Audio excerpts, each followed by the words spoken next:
एक बार फिर से मैं गर्मजोशी से आपका स्वागत करता हूं इस अबंडेंट लाइफ टेलीविज़न प्रोग्राम में। दोस्तों, मुझे भरोसा है कि जो संदेश मैं आपको दे रहा हूं ये आपके लिए आशीष है। मुझे आपकी ओर से प्रत्युत्तर पसंद आएगा। कृपया मेरा ईमेल एड्रेस नोट कीजिए। साथ ही मेरा व्हाट्सएप नंबर जो अभी स्क्रीन पर दिया जा रहा है, कृपया मुझे अपना फीडबैक बताइए कि कैसे ये संदेश आपके लिए आशीष रहे हैं।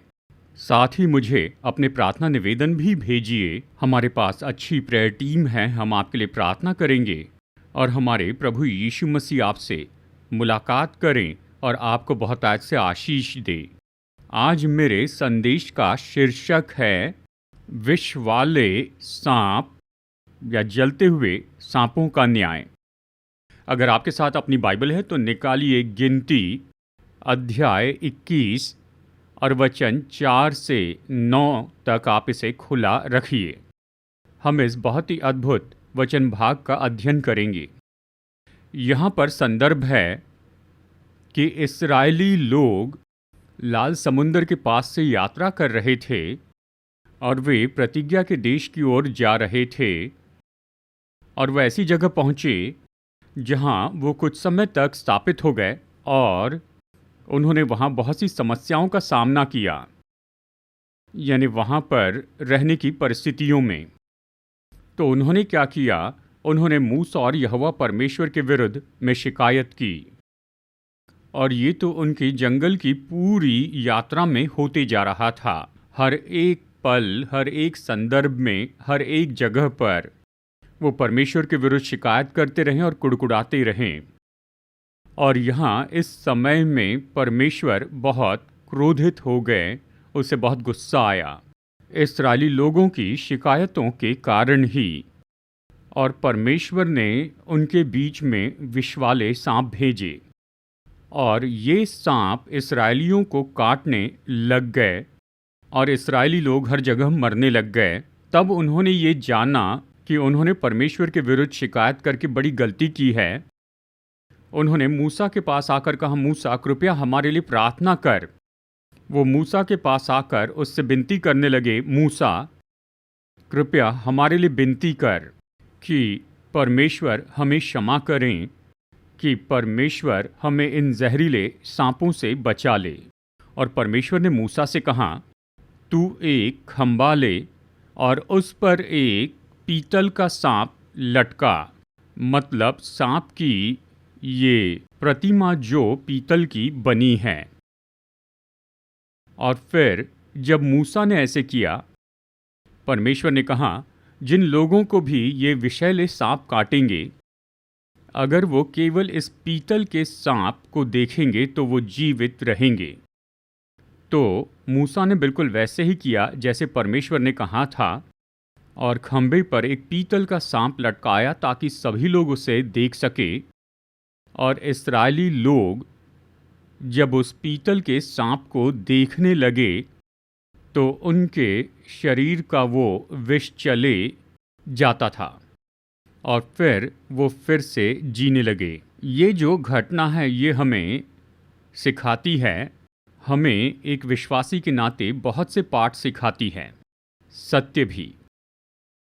एक बात जो हमें कभी नहीं करनी चाहिए मेरे प्यारे दोस्तों, वो है कि परमेश्वर के विरुद्ध शिकायत करें। हमारे जीवन की किसी भी बात के लिए मैं आपको बताऊंगा ऐसे 3 अलग अलग बातें जिन्होंने वहाँ इस्राएली लोगों ने परमेश्वर के विरुद्ध में शिकायत की थी और इसलिए ये न्याय आया था। मसीही जीवन में हमें बहुत ही सावधान रहना होगा कि हमें कभी भी परमेश्वर के विरुद्ध न शिकायत करना है न कुड़कुड़ाना है। इस वचन को सुनिए, वचन 7। तब लोग मूसा के पास जाकर कहने लगे, हमने पाप किया है क्योंकि हमने यहोवा के और तेरे विरुद्ध बातें की हैं। यहोवा से प्रार्थना कर कि वो सांपों को हमसे दूर कर दे। तब मूसा ने उनके लिए प्रार्थना की। बस यही बात है दोस्तों। शिकायत करना, कुड़कुड़ाना, परमेश्वर के विरुद्ध में बोलना, ये तो बहुत ही भयानक पाप होता है। जब भी इस्राएलियों ने परमेश्वर के विरुद्ध शिकायत की और कुड़कुड़ाए तब परमेश्वर ने उन्हें दंड दिया।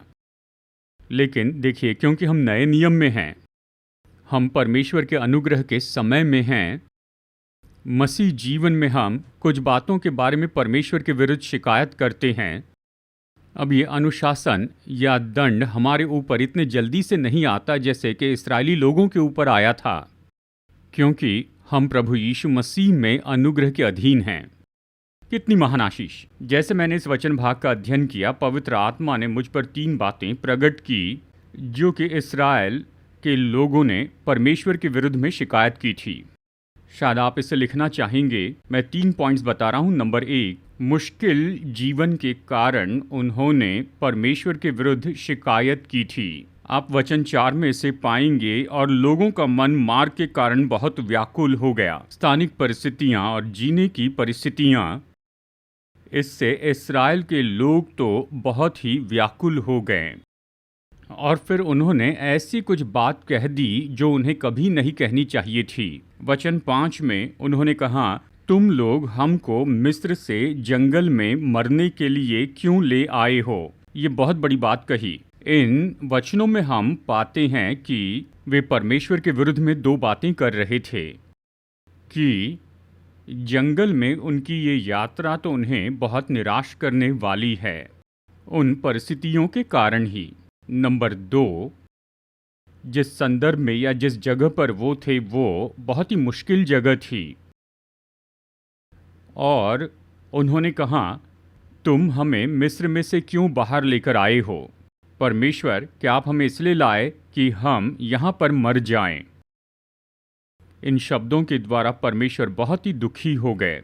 और परमेश्वर ने कहा, मैंने तुम्हें मिस्र में फिरौन के हाथ से क्यों छुड़ाया था? मरने या जीने के लिए? जीने के लिए।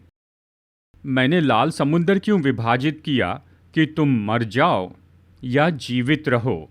इसलिए कि जीवित रहो। मैंने मारा के उस कड़वे पानी को मीठे पानी में क्यों बदल दिया? तुम्हारे मरने के लिए या जीवित रहने के लिए? और मैंने क्यों तुम्हें तुम्हारे शत्रुओं के ऊपर इतनी महान विजय दी हाल ही में? इसलिए कि तुम मर जाओ या जीवित रहो। अब तुम इस जगह पर आए हो, क्या मैं तुम्हें मरने दूंगा?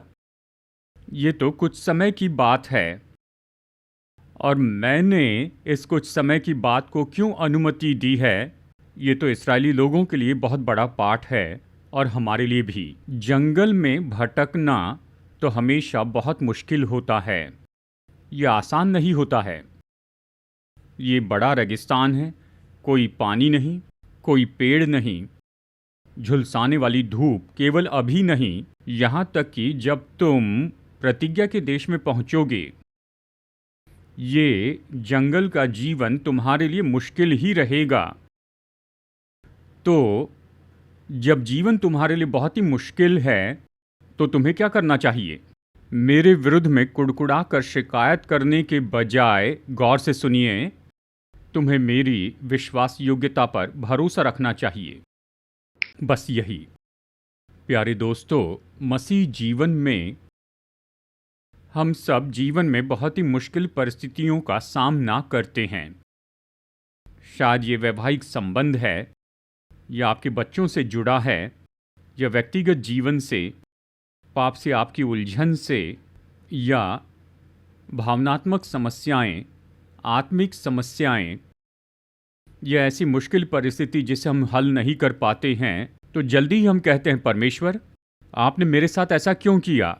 मेरे प्रभु, आप कभी ऐसा मत कहिए। मैं अभी जो बताने वाला हूं इसे गौर से सुनिए। हमारी मुश्किलों के पीछे परमेश्वर कारण नहीं है। परमेश्वर हमेशा हमारे साथ भलाई करते हैं। यहोवा परमेश्वर हमेशा हमारे साथ भलाई करते हैं। हमारी मुश्किल परिस्थिति के पीछे वो कारण नहीं। मैं हमेशा सिखाता हूँ 4 मार्ग जिसके कारण हम लोग मुश्किल में पड़ जाते हैं। नंबर 1, हम अपनी ही गलतियों के कारण मुश्किलों में पड़ जाते हैं। आप इसे जो चाहे कह दे, कई बार हम दूसरों की गलतियों के कारण ही मुश्किल में पड़ जाते हैं, दूसरों के पाप के कारण। इसके बारे में चूक न जाए, ये सही बात है। तीसरी बात, हम जीवन में मुश्किलों में पड़ते हैं क्योंकि हम पतन के संसार में रहते हैं। और चौथी बात, हमारी कमज़ोर देह के कारण जीवन हमारे लिए मुश्किल हो जाता है। शरीर मजबूत नहीं। ये तो ऐसे 4 मुख्य कारण हैं जिनसे हमारे पास मुश्किलें आती हैं, लेकिन ये कभी परमेश्वर से नहीं आती हैं। पुराने नियम में अवश्य ही हम परमेश्वर के अनुशासन को देखते हैं, जिसके द्वारा इस्राएलियों ने मुश्किलों का सामना किया। लेकिन जब हम नए नियम में आते हैं, क्योंकि हम लोग प्रभु यीशु के अनुग्रह में आते हैं, यहाँ तक ये अनुशासन हमारे पास जितनी जल्दी आना चाहिए वैसे नहीं आता है। इसलिए अपनी मुश्किलों के लिए परमेश्वर पर दोष न लगाएं। जब हम पर मुश्किलें आती हैं तो हम सबसे अच्छा काम यही कर सकते हैं दोस्तों, वो है जो कि इस्राएली लोगों ने करना चाहिए था। परमेश्वर की विश्वास योग्यता पर भरोसा रखें। हमारे जीवन में परमेश्वर की विश्वास योग्यता के बारे में ये अद्भुत वचन सुनिए। भजन 89 वचन 33 ये कहता है, परंतु मैं अपनी करुणा उस पर से न हटाऊंगा और न सच्चाई यानी विश्वास योग्यता त्याग कर झूठा ठहरूंगा। परमेश्वर कभी भी हमारे जीवन में अपनी विश्वास योग्यता को असफल नहीं होने देंगे। परमेश्वर का वचन कहता है वो हर दिन नए होते जाते हैं। परमेश्वर की दया, उसका प्रेम और उसकी विश्वास योग्यता। तो हम यहाँ क्या सीख रहे हैं? जब भी आप मुश्किल का सामना करते हैं तो परमेश्वर के विरुद्ध शिकायत न करें, न कुड़कुड़ाएं। फिर दूसरी बात है जिसके लिए उन्होंने शिकायत की थी, और वो है कि वहाँ जंगल में रहते हुए इस्राएलियों ने अपनी कमी घटी के बारे में शिकायत की थी। इस वचन को सुनिए, वचन 5। इसलिए वे परमेश्वर के विरुद्ध बात करने लगे और मूसा से कहा, तुम लोग हमको मिस्र से जंगल में मारने के लिए क्यों ले आए हो? यहाँ न तो रोटी है और न पानी है। अब यहाँ पर फिर से संदर्भ को देखते हैं। वो एक जगह पर आए थे, वहाँ उन्होंने आराम किया, लेकिन वहाँ न तो भोजन था न पानी। तुरंत ही और वो शिकायत करने लगे, परमेश्वर ये कमी घटी क्यों है? और फिर कहूँ, इस वाक्य के द्वारा परमेश्वर बहुत ही शोकित हो गए और परमेश्वर ने विष वाले सांपों को भेजा कि उन्हें अनुशासित करें। हम यहाँ पर यही तो सीख रहे हैं दोस्तों कि मसीह जीवन में हम सभी लोग, यहाँ तक कि मेरे जैसे प्रभु के दास भी, जीवन में कुछ निश्चित कमी घटी से होकर जाते हैं। ऐसा कुछ जो हम बेताबी से चाहते हैं, लेकिन हमें वो मिलता नहीं। वो कमी, वो घटी, वो कमतरता, वो हमारे जीवन में बनी रहती है बहुत बहुत लंबे समय तक। हम उन बातों के बारे में नहीं कह रहे हैं जो हमारी पहुंच से बाहर है। हम बुनियादी बातों के बारे में कह रहे हैं जिसके द्वारा हम परिपूर्ण हो जाएंगे, लेकिन यहाँ तक कि वो परिपूर्णता नहीं आती है क्योंकि कमी घटी निरंतर बनी रहेगी हम सबके जीवन में। तो हम यहाँ क्या सीख रहे हैं? जब वो कमी घटी थी, निश्चय इस्राएली लोगों के लिए कुछ समय की बात थी। हम यहाँ क्या सीखते हैं? मसीही जीवन में परमेश्वर हमें बहुतायत से आशीष देंगे, शारीरिक, भावनात्मक और आत्मिक, लेकिन हमारे पूरे जीवन भर 1 या 2 कमी घटी तो बनी ही रहेंगी जो हमें कभी नहीं दी जाएगी। आप अपने जीवन को अच्छे से देखिए। आपके पास सब कुछ है, लेकिन 1 या ऐसी 2 बातें होंगी, चाहे उनके लिए आप कितनी भी मेहनत कर रहे हैं, वो आपको नहीं मिल रही हैं, और ये कमी घटी बनी है और आपको बाकी जीवन इस कमी घटी के साथ में जीना होगा। तो ये सवाल उठता है, ये ऐसे कुछ समय की कमी घटी वहाँ पर इस्राएलियों के जीवन में क्यों थी? व्यवस्था विवरण अध्याय 8 वचन 13 और 14। और तेरी गाय बैलों और भेड़ बकरियों की बढ़ती हो, और तेरा सोना चांदी और तेरा सब प्रकार का धन बढ़ जाए, तब तेरे मन में अहंकार समा जाए और तू अपने परमेश्वर यहोवा को भूल जाए, जो तुझको दासत्व के घर अर्थात मिस्र देश से निकाल लाया है। यही तो होता है, जब सब कुछ पूरी भरपूरी से दिया जाता है जब कोई कमी नहीं होती है, कोई घटी नहीं होती है, कोई कमतरता नहीं होती है।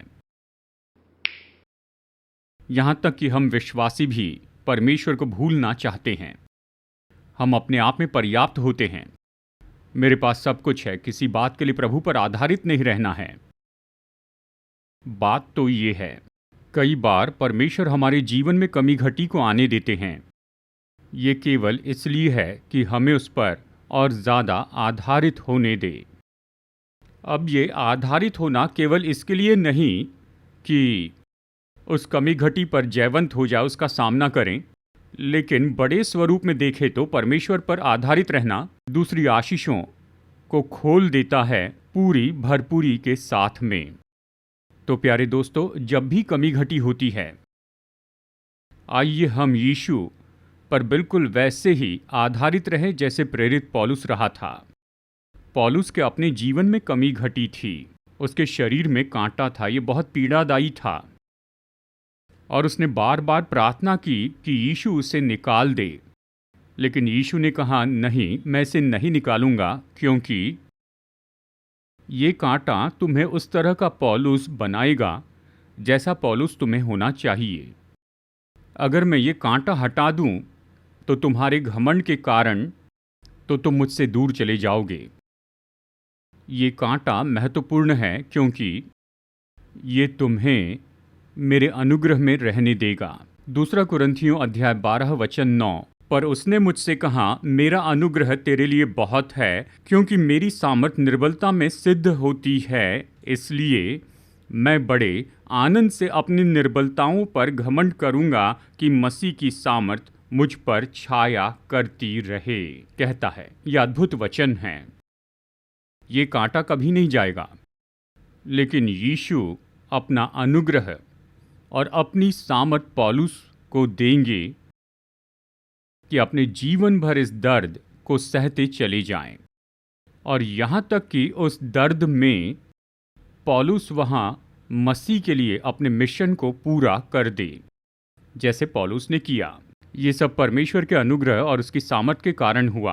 प्यारे दोस्तों, अगर आपके जीवन में कमी घटी है और आपको पूरे जीवन भर उस कमी घटी के साथ में जीना होगा, तो जीवन को दयनीय मत बनाइए, प्रभु के विरुद्ध शिकायत मत कीजिए, लेकिन पौलुस के जैसे प्रभु यीशु मसीह के अनुग्रह में आ जाइए। यीशु का अनुग्रह आपको घेर लेगा, और वो अनुग्रह क्रूस की सामर्थ को खोल देगा कि आप उस कमी घटी के साथ में जिएं, विजयी होकर पूरे जीवन भर, और इस तरह बहुत ही सुंदर जीवन जिए अपने लिए और अपने आसपास के लोगों के लिए। और फिर तीसरी बात है जिसके लिए इस्राएलियों ने परमेश्वर के विरुद्ध शिकायत की, और वो है, उन्होंने शिकायत की कि वे एक बेजान जीवन उस पल में जी रहे हैं। इस वचन को सुनिए, और हमारे प्राण इस निकम्मी रोटी से दुखित है। आप ये संदर्भ जानते हैं। जब उन्होंने शिकायत की कि भोजन नहीं है, परमेश्वर ने उन्हें स्वर्ग से मन्ना दे दिया, और वो उसे प्रतिदिन खा रहे थे। और मन्ना का स्वाद कैसा था? धनिया के बीज जैसे, जो हम खाने में डालते हैं। ज़रा कल्पना कीजिए, दिन में 3 बार इस्राएली लोग तो धनिया के दाने खाते थे। कोई भी परेशान हो जाएगा। और वो कह रहे थे, हमारे प्राण इस निकम्मी रोटी मतलब बेजान, बिना स्वाद की, बेकार ही रोटी जो तुमने हमें दी है। और फिर से परमेश्वर उससे बहुत शोकित हुए, लेकिन अवश्य ही वो इस विश्व वाले सांपों के द्वारा अनुशासित किए गए। जब हम इसे अपने मसीह जीवन में उपयोग करते हैं, हमें कितनी स्तुति करनी चाहिए। हमें वो मन्ना हर दिन खाने की ज़रूरत नहीं जिसका स्वाद धनिये के बीज के जैसे था। परमेश्वर ने हमें उत्तम भोजन दिया है, अलग अलग तरह का भोजन दिया। हम उसका आनंद उठा रहे हैं, स्वाद ले रहे हैं। पर मैं यहाँ पर ये बात बताना चाहता हूँ कि हमारे पूरे जीवन भर बेजान होने की ऐसी कुछ बातें तो होती ही हैं। ऐसे कुछ पहलू होते हैं जो बिना स्वाद के हैं। कुछ पहलू ऐसे होते हैं जो बिल्कुल सूखे हुए और निर्बल होते हैं,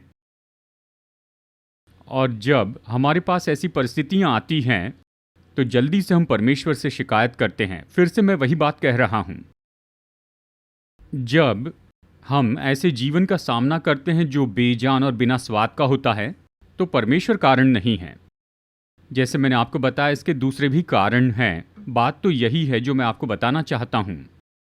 ये बेजान होना, ये मुश्किल जीवन जब ये हम पर वार करता है, तो हम इन बेजान परिस्थितियों में कैसे जान डाल सकते हैं और इस बेस्वाद जीवन में स्वाद कैसे डाल सकते, जीवन जो बहुत ही सुस्त हो चुका है उसमें रोमांच कैसे डाल सकते हैं। मैं आपको यहाँ बहुत ही अद्भुत भेद की बात बताना चाहता हूँ कि इस्राएली लोगों को जंगल में क्या दिया गया था।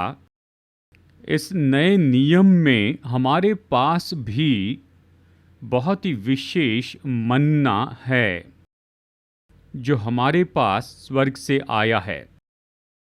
आप इस वचन को सुनिए और मैं आपको बताऊंगा कि हर दिन हमारा मन्ना क्या होना चाहिए हमारे जीवन में। यूहन्ना अध्याय 6 वचन 32 और वचन 33। यीशु ने उनसे कहा, मैं तुमसे सच सच कहता हूँ कि मूसा ने तुम्हें वो रोटी स्वर्ग से न दी, परंतु मेरा पिता तुम्हें सच्ची रोटी स्वर्ग से देता है, क्योंकि परमेश्वर की रोटी वही है जो स्वर्ग से उतरकर जगत को जीवन देती है। वचन 35। यीशु ने उनसे कहा, जीवन की रोटी मैं हूँ, जो मेरे पास आता है वो कभी भूखा न होगा, और जो मुझ पर विश्वास करता है वो कभी प्यासा न होगा। कितना अद्भुत वचन है।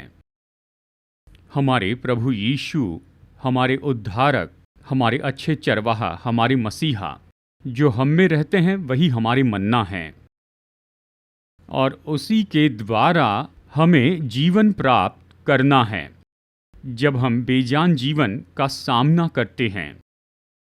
यानी यीशु के द्वारा हमें जीवन प्राप्त करना है जब हम बेसाद जीवन का सामना करते हैं। वाह! हर एक दिन हमें यीशु से ये मन्ना प्राप्त करते जाना है, और इसी तरह से हम बदल सकते हैं एक बेजान जीवन को ऐसे भरपूर जीवन से जो यीशु से आता है। हम इसे कैसे कर सकते हैं? इस वचन को सुनिए। प्रकाशित वाक्य अध्याय 3 वचन 20। देख, मैं द्वार पर खड़ा हुआ खटखटाता हूँ। यदि कोई मेरा शब्द सुनकर द्वार खोलेगा तो मैं उसके पास भीतर आकर उसके साथ भोजन करूँगा और वो मेरे साथ। ये तो अद्भुत वचन है जो यीशु ने कहे हैं। वो यही कह रहे हैं कि अपना हृदय खोलो कि मैं आकर तुम्हारे साथ भोजन करूं। अब इस भोजन का मतलब क्या है प्यारे दोस्तों? ये तो यीशु हमें देते हैं वो जीवन की रोटी, वो जीवन की रोटी, वो जीवन जो यीशु से आता है। ये हमारे हृदय को भर दे, हमारे मन, हमारे प्राण, हमारी देह को। दोस्तों, हम बेसाद जीवन का सामना कर रहे हैं, तो हम कैसे इस जीवन की रोटी को पा सकते हैं? यीशु से ये जीवन पा सकते हैं। ये वचन स्पष्ट रूप में बताता है यीशु के साथ संगति के बारे में। यीशु के साथ समय बिताना, प्रार्थना में, मनन करने में, आराधना में, वचन के अध्ययन में, जितनी ज़्यादा हम यीशु के साथ नज़दीकी संगति रखेंगे, जीवन की रोटी हम में बहती है। दोस्तों, यदि आप परमेश्वर के विरुद्ध में कुड़कुड़ाए हैं, यहाँ तक कि इस संदर्भ में कि मेरा जीवन ऐसा बुरा क्यों कर दिया है, तो हमें यीशु से माफ़ी मांगनी चाहिए। आप कैसे करेंगे? जैसे इस्राएली लोगों ने वहाँ पर पीतल का सांप लटकाया था। यूहन्ना अध्याय 3 वचन 14 में यीशु ने कहा, तुम मेरे क्रूस को देखो। यीशु ही हमारे वो पीतल के सांप हैं, क्योंकि क्रूस के ऊपर यीशु ने न्याय किया उस सांप का, और यीशु ने पाप का न्याय किया। यीशु ने हमारे न्याय को ले लिया, यीशु ने हमारे दंड को उठा लिया। यीशु ने हमारे दंड को उठा लिया, इसलिए उसके पास अधिकार है कि हमें क्षमा करें। बस अपनी आंखें बंद करें, यीशु की ओर देखें एक बार फिर से और कहें, यीशु, यदि मैंने आपके विरुद्ध में शिकायत की या कुड़कुड़ाया है तो मुझे क्षमा कीजिए। वो विश्वास योग्य और धर्मी है कि हमारे सारे पापों से हमें क्षमा कर दे और हमारे सारे अधर्मों से हमें शुद्ध कर दे। प्रार्थना करते हैं। अनुग्रहकारी परमेश्वर स्वर्गीय पिता, यीशु हमारे उद्धारकर्ता और प्रभु पवित्र आत्मा हमें तसल्ली देने वाले। हाँ प्रभु, इस्राएली लोगों जैसे ही कई बार हम भी आपके विरोध में बोलते हैं। हम कहते हैं हमारे जीवन में जो कुछ भी बुरा हो रहा है ये केवल आपके कारण हो रहा है। आप हमारे साथ कुछ बुरा नहीं करते हैं प्रभु, ये तो हम अपने जीवन में जिन परिस्थितियों में रहते उसके कारण हैं। मदद कीजिए कि हम कभी आप पर दोष न लगाएं। और हालांकि अभी हमने इसे कहा है, यीशु, हम आपकी क्रूस की ओर देखते हैं जिसके द्वारा हमें क्षमा मिलती है। हम पश्चाताप करके आपसे क्षमा मांगते हैं। कृपया क्षमा कीजिए, अपने बहुमूल्य लहू से हमें धोकर शुद्ध कीजिए, हमें पवित्र कीजिए और मदद कीजिए कि पूरे जीवन भर आपकी विश्वास योग्यता पर भरोसा रखकर आपकी आशीषें पाएं। वचन और लोगों को आशीष दीजिए। इस प्रोग्राम को और मुझे आशीष दीजिए। हमारे उद्धारकर्ता प्रभु यीशु के नाम में मांगता हूँ, आमीन। हमारे उद्धारकर्ता प्रभु यीशु मसीह के नाम में आप सभी लोगों को अभिवादन। दोस्तों, कृपया कर आप इस वीडियो को देखिए जो हमारी सेवकाई के बारे में पूरा विवरण देता है। ये सेवकाई तो स्थापित की गई है हैदराबाद, भारत में, और हम 6 महान सेवकाइयों में जुड़े हैं। नंबर 1, मैं टीवी पर आता हूं और 5 भाषाओं में वचन का प्रचार करता हूं। इंग्लिश, हिंदी, तमिल, मलयालम और तेलुगु में। लाखों लोग इन संदेशों को सुन रहे हैं और वो उद्धार पा रहे हैं और विश्वासी अपने विश्वास में बल पा रहे हैं। और हमारी दूसरी सेवकाई है प्रचार की सेवकाई, जहां मैं बहुत सी जगहों पर जाता हूं, केवल भारत में ही नहीं लेकिन विदेशों में भी। और इस प्रचार की सेवकाई के द्वारा सभी चर्च के विश्वासी परमेश्वर के वचन के द्वारा बल पाते हैं। हमारी तीसरी सेवकाई तो पास्टर्स के लिए कॉन्फ्रेंस हैं। हर साल हम पास्टर्स के लिए 2 कॉन्फ्रेंस करते हैं। लगभग 130 पास्टर्स आते हैं, सभी अलग अलग प्रोटेस्टेंट चर्च से, और 4 दिनों तक हम उन्हें मसीह सेवकाई के अलग अलग दृष्टिकोण के बारे में ट्रेनिंग देते हैं। हम उनकी यात्रा का खर्च चुकाते हैं, रहने खाने की सुविधा देते हैं, हम उन्हें किताब भी देते हैं और साथ ही हम उन्हें नए कपड़े भी प्रदान करते हैं जैसे वो अपने घर लौटते हैं। और चौथी सेवकाई है एमोरी मिशन हॉस्पिटल, जिसके द्वारा हम अद्भुत सेवकाई कर रहे हैं। ऑर्थोपेडिक में, गायनेकोलॉजी और ऑब्स्टेट्रिक्स में बहुत से गरीबों की सेवा करते हैं। हर महीने हजारों गरीब ऐसे मरीज पा रहे हैं बहुत ही उत्तम मेडिकल सहायता इस एमोरी हॉस्पिटल द्वारा। नंबर 5, हमारे 3 अच्छे चर्च हैं जिनके द्वारा हम अच्छी सेवकाई कर रहे हैं और बहुत से लोग अपना जीवन प्रभु को दे रहे हैं। और इन चर्च में प्रभु का वचन प्रचार किया जाता है। ये इन्हें बल देता है और इनकी मदद करता है कि अपने आत्मिक जीवन में बढ़ते जाएं। और हर महीने हम कुछ गरीब परिवारों को ऐसे ही चुनकर उन्हें देते हैं चावल, दाल और दूसरे अनाज। कृपया हमारी सेवकाई के लिए प्रार्थना कीजिए। अगर आप चाहते हैं कि हमारा न्यूज़लेटर पाए जिसका नाम है सीड, तो कृपया अपना पता स्क्रीन पर दिए हुए व्हाट्सएप नंबर पर हमें भेजिए, तो मैं तुरंत ही आपको अपना न्यूज़लेटर भेजूंगा। अगर आप में से कोई हमें कुछ योगदान भेजना चाहता है या एक प्रोग्राम के लिए स्पॉन्सर होना चाहता है, कृपया हमारा QR कोड नोट कीजिए, इसे स्कैन कीजिए और आप हमें ऑनलाइन अपनी भेंट भेज सकते हैं।